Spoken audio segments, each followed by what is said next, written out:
એકદમ પહેલાની પરિસ્થિતિમાં અને અત્યારની પરિસ્થિતિમાં ડબલ ઉપરનો ફેર અમને દેખાય છે.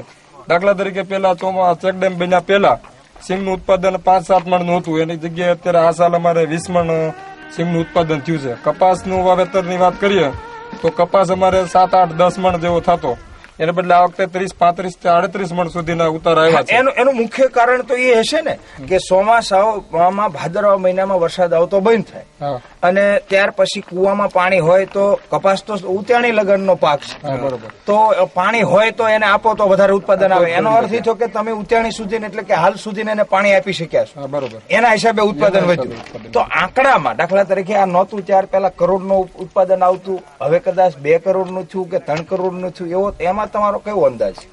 ચેકડેમ નતા બન્યા એ પેલા અમારા ગામનું ટોટલ ઉત્પાદન અંદાજિત 1.25 કરોડ જેવું હતું. ત્યાર પછી પ્રથમ વર્ષે જયારે આ 60-40 ની યોજના ચાલુ થઈ અને અમે ચેકડેમ બનાવ્યા 5, ત્યારે એ ઉત્પાદન ડબલ એટલે કે 2.5 કરોડ જેવું થયું હતું. ત્યાર પછી જુદી જુદી યોજનાઓમાંથી 2 ચેકડેમ બનાવેલા.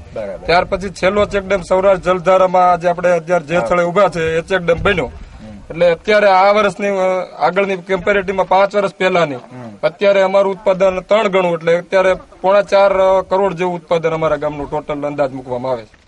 વરસાદી પાણીને રોકવાનું કામ સૌરાષ્ટ્ર જલધારા ટ્રસ્ટે ગામ, લોકો અને સરકારની સાથે ઉભા રહીને કર્યું છે.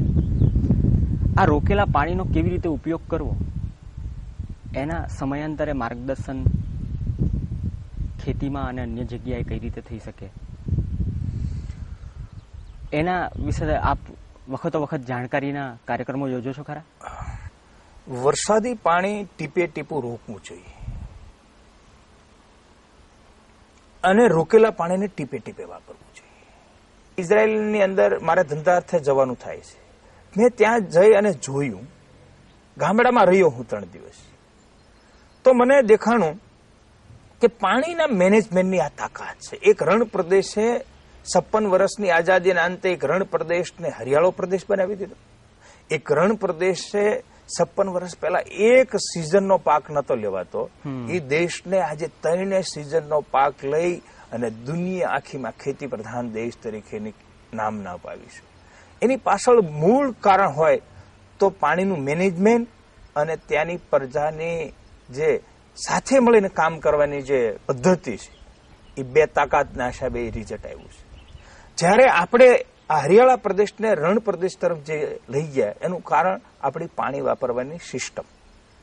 એટલે પાણીના મેનેજમેન્ટની ખૂબ જરૂરિયાત છે. વરસાદનું ટીપે ટીપું પાણી રોકવું અને રોકેલા પાણીને આજે ટીપે ટીપે વાપરવું, એટલે કે વૈજ્ઞાનિક પદ્ધતિથી ઉપયોગ કરવો, ટપક ડીપ ઇરિગેશનથી એનો ઉપયોગ કરવો.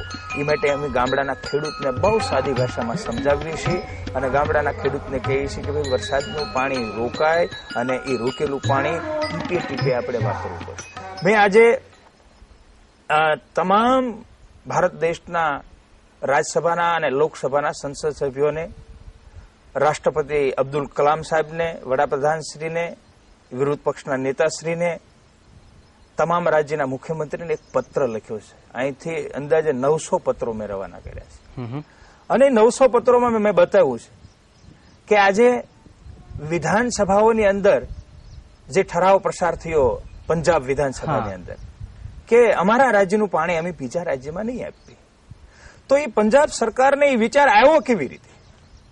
એ વિચાર આવવાનું કારણ કે ત્યાં એની ખેતીને પૂરું પાણી આપી શકતા નથી.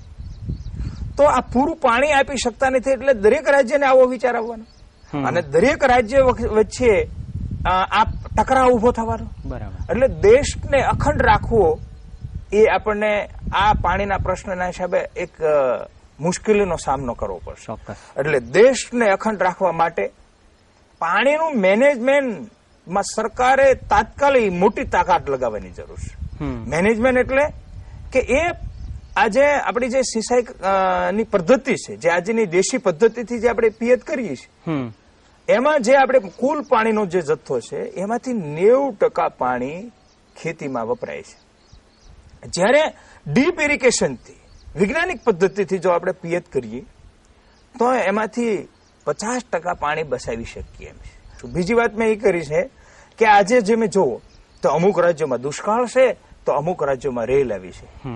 આજે એ જે નદીઓ જોડાણની વાત છે, એ નદીઓ જોડાણ બંને રાજ્યોને એ જે રેલ આવે છે, પાણીનું પૂર આવે છે, એ રાજ્યોને પણ પૂર મુક્ત કરી શકે એમ છે, અને જે રાજ્યોની અંદર પાણીની મુશ્કેલી છે એને પાણી આપી શકે એવી શક્તિ નદીઓ જોડાણમાં પડી છે.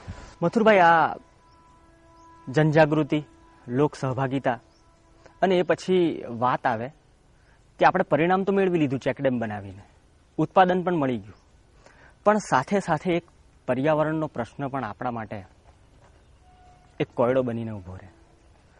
તો આવા આગામી જે પ્રશ્નો છે, આવતીકાલના પ્રશ્નો છે, એને ધ્યાનમાં રાખીને પણ સૌરાષ્ટ્ર જલધારા ટ્રસ્ટે કોઈ કામગીરી હાથ ધરી છે ખરી?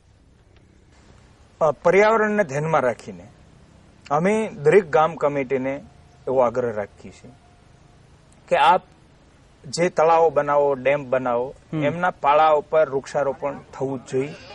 અને ગામોગામ વૃક્ષારોપણ થઈ રહ્યું છે, એની જાળવણીની પણ વ્યવસ્થા થઈ રહી છે.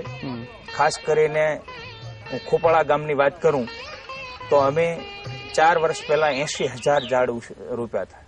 એમાંથી 30,000 જેવા ઝાડ ઉછરી ગયા, અને આ વર્ષે અમારી ગામ કમિટી એટલે કે સુરતનું અમારું યુવા મંડળ છે, એમણે 43,000 ઝાડ રોપ્યા છે. મથુરભાઈ, જ્યાં જ્યાં વરસાદી પાણી રોકવામાં આપણે સફળતા મેળવી, એ ગામોમાં ખેત ઉત્પાદનોમાં કેટલો વધારો થયો છે? રાજુભાઈ, સૌરાષ્ટ્રના જે 4800 ગામો છે એ પૈકી મેં આગળ કીધું એમ 500 ગામમાં 90% જેવું કામ થયું છે. આવા ગામોની અંદર 40-40% ઉત્પાદનનો વધારો થયો છે. આ પાણી ખેડૂતને કઈ રીતે ઉપયોગી થઈ શકે છે કે મોસમ ચોમાસાની અંદર વરસાદ ટાઈમે ન આવ્યો તો રોકેલું પાણી હોય, એ કૂવામાં આવ્યું હોય, અને એથી તમે જે વરસાદના ગેપ વચ્ચે એક પાણ કપાસને આપી શકો કે મગફળીને આપી શકો, તો એમાં ઉત્પાદનમાં ઘણો વધારો થતો હોય છે. એટલે ચોમાસાના પાકમાં પણ આ પાણી ઉપયોગી બને છે.